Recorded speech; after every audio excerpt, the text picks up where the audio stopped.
Welcome back to MPL Rico. It's I time was for mid-stretch. possibly everyone's favorite part. Reptar, laki ng ngiti natin ah. What's good? What's going on? Di wala lang. Nagsa-stretching kasi ako bago nag-live. Hindi ko narinig yung Oh, countdown. Nahuli timing. All pa right, ako. it's all good. It's all good. I think you should stretch because coming up next is going to be our weekly power rankings, and just like last week, we're gonna do it per player. All right, listed down are our top 10 players that have made an impact on us personally, guys. Opinion lang namin ito, and we want to share it with you. So, kung kayo meron din kayong top 10 players ninyo for week 6 of MPL season 7, ilapag nyo na yan sa comments. All right? So, we're gonna go ahead and show everyone's lists, pero uunahin natin ang ating mga guests. All right? So, let's go on again. Start with Reptar. Reptar, since you've already stretched, kita kanina si Paolo nag-stretch siya ng konti. Reptar, you go first. Talk to us about your top 10 power rankings. Okay, my top 10 power rankings. First, gusto ko sabihin, sobrang hirap gawin ng power rankings na to this week for week 6 because there were so many players that performed molto bene. Ang ganda ng pinakita nila. Just for fun, lalagay ko dito yung shortlist ko para sa power rankings. Yan, nasa chat na. Okay, so for my power rankings, as much as I want to say there's an order to this, it's really hard to say.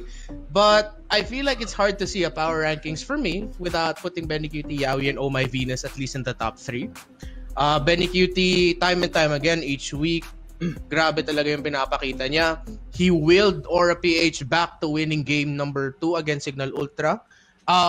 Against LPE, or was that Signal? Basta one of those games. LPE. That was on the back of his Alice play when he decided to re-engage the fight. Kahit Signal looked like they were gonna win it, patakbo na sila coming in. Yawi naman, we've already said our praises about Yawi, one of the best stacks currently right now. And that's also a reason why Exort is in this list after Oh My Venus and JP. But first, stop over muna tayo kay JP. Oh My Venus, alam niyo na yan. JP, I feel like this was also the week where kung hindi pa kayo believe sa tank ba talaga ng Aura si JP, this has to be the week that grabe, tank talaga ng Aura si JP. Exort and Yawi, I feel like you can't add them in power rankings without the other kasi ini-empower nila isa't isa. Yawi can't perform without Exort. Exort can't perform that much as Yawi. They bring out the best in each other and they help bring out the best in NXP. Greed, bang. Ganito yung post niya sa pinapakita yung picture niya. Consistent. If JP, it's the same as Yawi and Exort for NXP. JP and Greed as well have that relationship with one another. But Greed oftentimes also acts as like a secondary carry. Kahit hindi nga if Hades or rarely if Benny doesn't have a game, si Greed yung magbubuhat sa Aura. Renegade, we've already talked about him earlier, yung pagka-embrace niya sa idea ng role player ako, kahit anong kailangan yung gagawin ko para sa team ko. Man, he's in my list. Lusty and Few, how they stepped up. Hindi lang Lusty and Few though, the entirety of Bren. But it was really nice seeing Lusty and Few and how well they worked together para ma-shut down specifically si Chu. In their series against Work, a lot of their plays were focused on gawin natin na lahat para ma-disrupt to si Chu. So Lusty and Few, gotta add them in there. And torn ako between Kose and RTZ in this list because RTZ numbers-wise, KDA-wise, had the better one over Kose. But Kose, I decided to go for Kose here kasi nagpakita talaga siya ng consistency, especially with his favored Farsa Gold lane pick. Although 1-1 yung Work for their series, for this weekend, I had to put Kose in there. But yeah, again, sobrang hirap nito. Pinost ko yung original shortlist ko sa comment section. Tignan nyo who were the ones who missed out there. But I feel like all the names that I mentioned there and here also, you can really interchange them. Nice. Thank you so much, Reptar. Your top 10 here showing up. Again, it's a very varied list. And I'm glad that you placed people or players in different roles. Kasi last week, magkaadikit yung magka-team.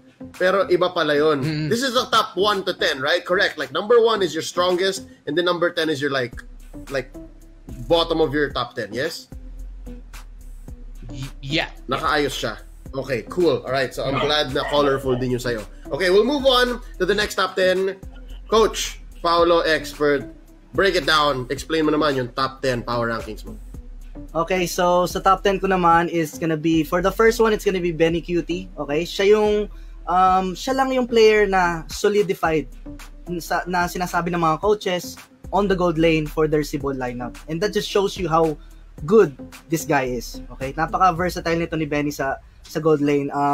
Whether you give him a mage, marksman, fighter, man, he will bring you the best out of that hero. Kaya si Benny yung number 1 ko. Okay? My power rankings, by the way, disclaimer lang, I also did this power ranking based on sa ranking ng team nila. Okay? So we all know that Blacklist is on top. So this is the only exception on my list. Si Benny Cutie at saka si Venus. Okay? Pinipili ko yung mga players na to based on their win share. Okay? Kung sila ba'y nagpapanalo sa team nila. Okay, place ko naman si Venus sa second place dahil if you argue with other coaches or debate na okay, sino yung support na kailangan natin gawin, hindi natin alam kung fit si Venus sa ibang players. Pag wala si Wise, does Venus still execute the same way? Di ba, di mo alam until the roster changes. So that's why second place si Venus sa akin, but it was a close one, honestly, between the two. Si Ortiz naman for me sa third place dahil nga makikita mo talaga kung sino yung nagbubuhat sa team mo when your team is losing. Okay? When your team is losing. Kunyari, Bren versus Blacklist, I really thought that nung na-focus na si Beho at saka si Wise, Venus was the one carrying the team even though they were losing. Dito naman sa work, when they're losing against Bren, RTZ was the one that's giving Bren a hard time. So I think RTZ deserves that third spot. Dito naman, same thing with Bren, honestly. Nung nahirapan sila against Blacklist, that's why I put Rebo on 4th place. Nung may Changi siya, di ba? Banworthy na yung Changi niya ngayon. Palagi yung binaban. Super respect ba na yung Changi ni Rebo ngayon. So that's why I put Rebo on 4th place. Okay? Si Kyrie naman at saka si Dilar pinagsama ko kasi silang dalawa lang yung I don't wanna sound too rude pero feel ko parang silang dalawa lang talaga gumagawa sa Onyx eh. Yung dalawang yan eh. Yung it's either Kyrie making like a game-changing play towards the late game or si Dilar super just dominant on his lane, on his side lane, okay? Dito naman sa, what place am I? 1, 2, 3, 4, 5, 6, 7. Okay, sorry about that. We have Chaknu. Nilagay ko si Chaknu over Yawi dahil, both of them are playmakers, yes. Pero para sa akin kasi mas malawak pa rin ang hero pool ni Chaknu. Para sa akin, okay? Yun lang yung pinagkakaiba ng dalawang to. But they almost have the same playstyle. They're both playmakers. Okay? Dito naman sa 8th place, we have Yahweh. Okay? He's been the reason why, major reason why NXP has been winning their past few games. That's why nilagay ko siya sa 8. Si Edward naman, since I didn't include any players from Omega, LP, or Signal dahil nga they haven't been winning too much. So I put Edward right there. Very consistent as well. If you're against Blacklist, you don't really focus Edward. Kasi kahit anong hero naman bigay mo kay Edward, magde-deliver pa rin siya eh. So that's why I put Edward right there instead of like Beho or Wise. Okay? And lastly, Greed. Okay? And this honorable mention lang si Few, by the way. It was like super, super close. But since Aura has a better standing than Bren, si Greed yung nilagay ko. But, they're both kind of close to each other. And yeah, yun lang. All right, very very well said. A lot of details there kung bakit nandun sila sa posisyon na yon. Thank you so much, Paolo Expert. Now let's go over to Midnight. I'm sure a lot of people are excited to hear your top 10 player power rankings for this week. Simulan na natin yan. Midnight, break it down. Okay, top 10 creations. Joke lang. Top 10 players for me in the MPL.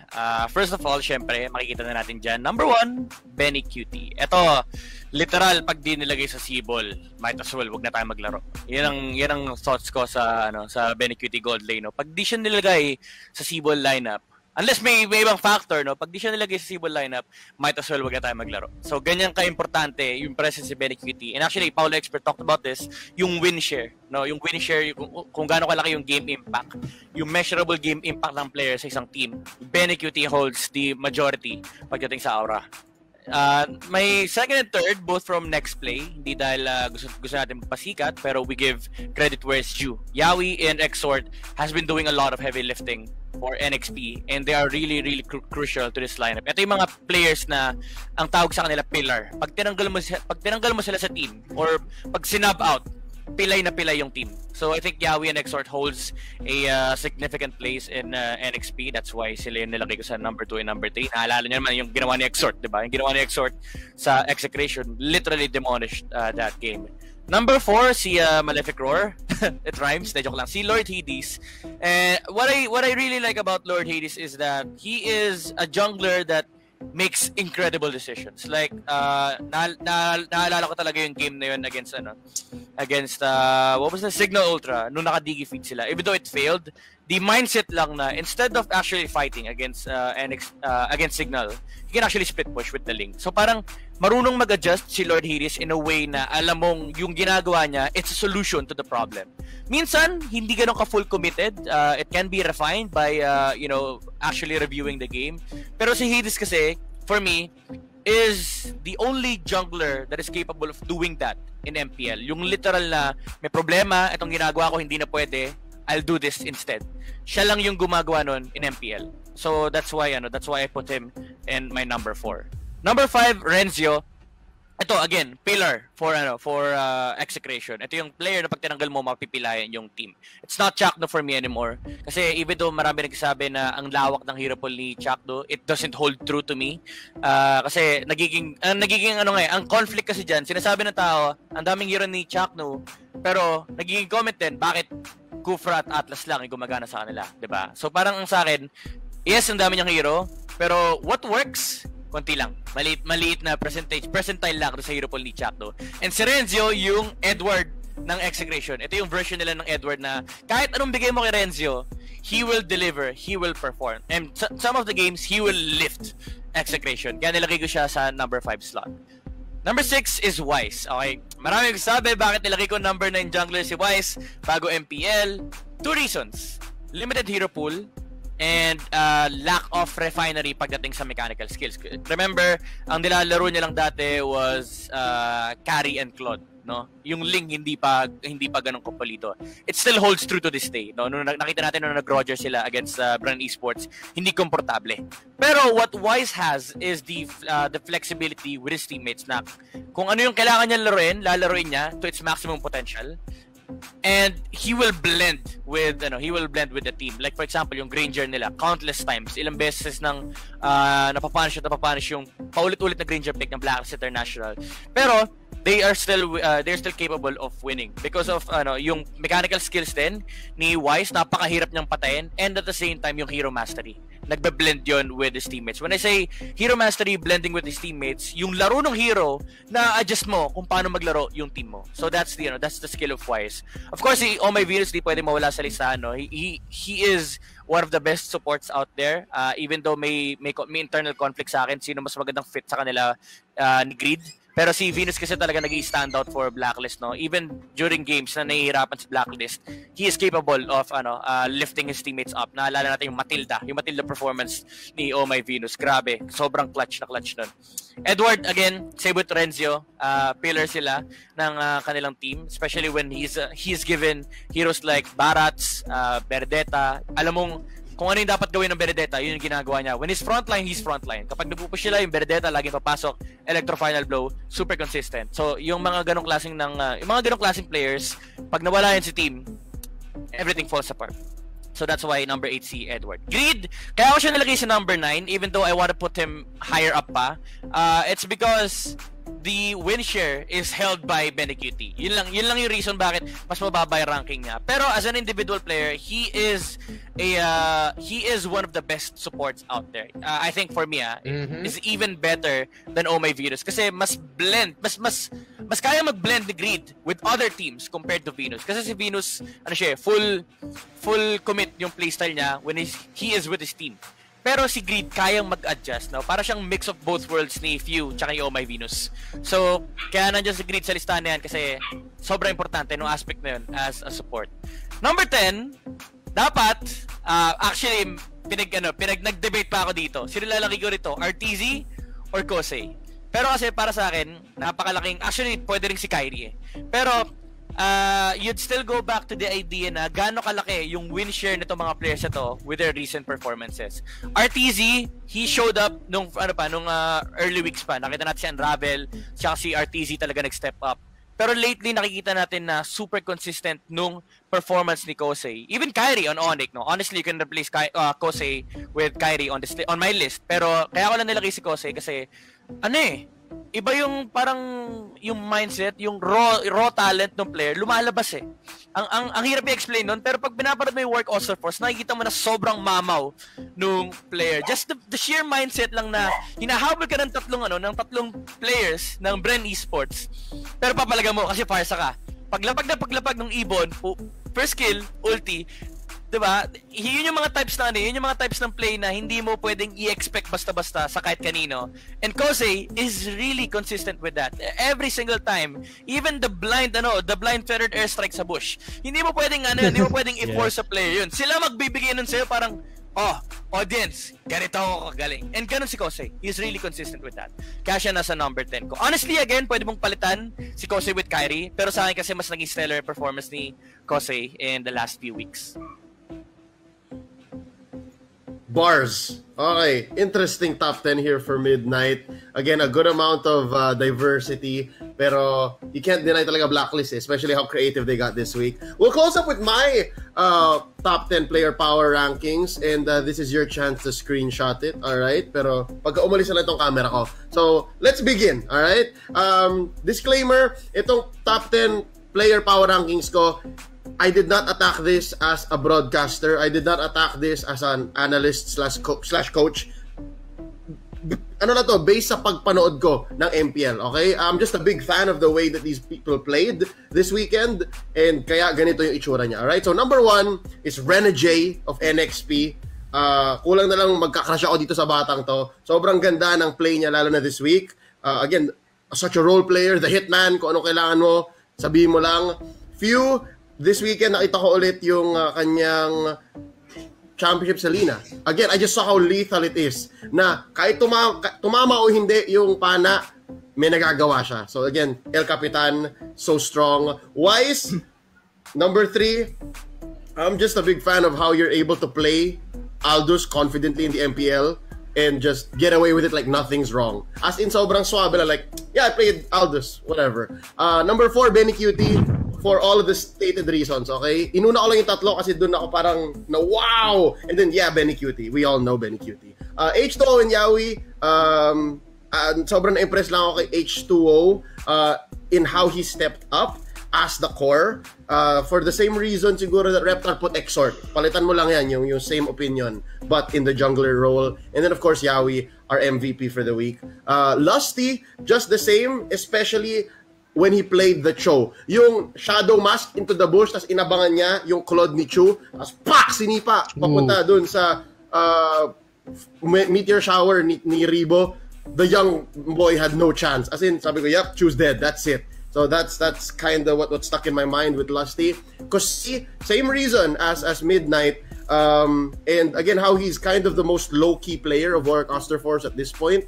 So, natutuwa ako na nagsashine na siya as a player, even coming from the gold lanes. And then our Felicia, arguably in contention sa pinakamatigas na barats sa MPL ngayon. Maybe only second to Edward's barats. So, yung barats ni Felicia, yan. Kaya siya nandyan. I just really enjoy it when he plays that. And then last but not least, si Trimartizi is because, again, I'm grading my top 10 on an entertainment level, okay? Hindi dahil coach ako or caster ako. So, pag pinunod ko yung player tulad ni Trimartizi, tas patipi-tipi siya, tas, again, minamama niya, yung kalay niya, tas nagka-cut siya, tas next thing nasa loob siya ng base mo, tas nagtitipi siya doon. That's just something I enjoy. So, I put Trimartizi there. I think the young man needs a little more positive recognition, no? Kasi nga, again, you were talking about win shares, and if as an offlaner, if as an XP laner, you're able to own a quarter of the map and say it's yours with no contestation, then that's a big deal for me. So yeah, Trimartizi. Alright, so direct, paki-close na po ang aking camera so that our friends, our viewers can screenshot this, make it part of socials, and share with us your power rankings. This is ours. Our top 10 player power rankings. Ayan, only here on MPL Recall, produced by Covenry. Alright? Okay, let's close this one up real quick. Thank you so much again to our special guests, Paul Expert and Remar the Reptar, of course, Midnight. Always glad to have you here. Simulan natin kay Paul Expert. Pasensya na, we had to take you away from your scrims. But thank you so much again for joining us. Maraming salamat sa pagpapaunlak. Where can we find you? And what's next for One Coach Paulo?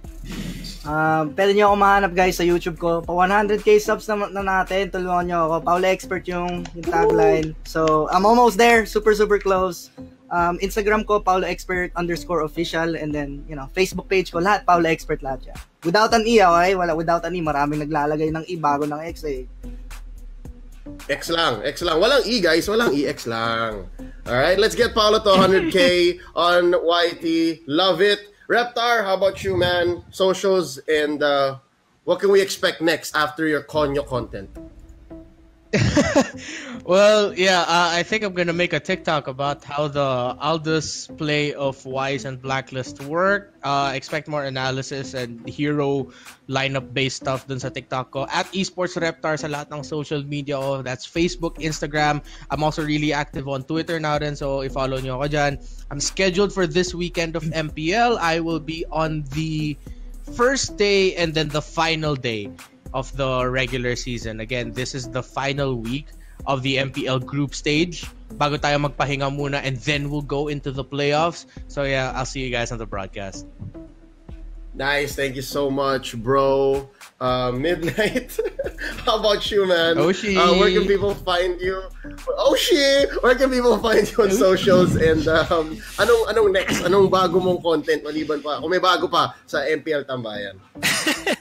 Well, you can find me on Creator Studio, no? Bumibili ng Malefic Roar. Pero kidding aside, facebook.com/MDNYT97, MDNYT97 on Facebook, Instagram, and TikTok. Tsaka sa Twitter at ndguzman97 kasi lumang account ko na yun eh. So, yeah, pwede nyo akong tabayanan sa MPL mismo. I'm scheduled for the entire week of MPL. So, mula Friday hanggang Sunday, magsasawa kayo sa mukha ko dahil wala kayo no choice. And kita-kits tayo sa post-MPL tambayan after the regular season. That's it. Hold up. Nice. All right, guys. Thank you so much again. Week in, week out, ang inyong host sa inyong lingkod. My name is Leo. Catch me on basically every social media out there. LeoCastsPH.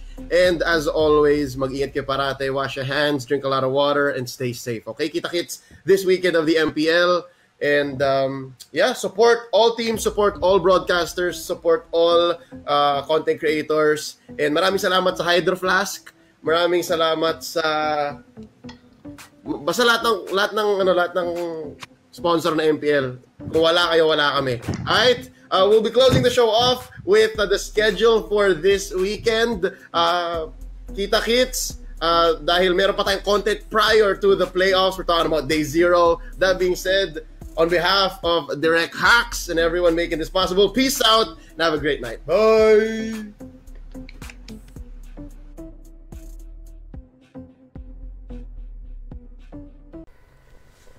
If you enjoyed the video, consider leaving us a like and subscribe to the channel. You can find us on Facebook via the link in the description. Thanks.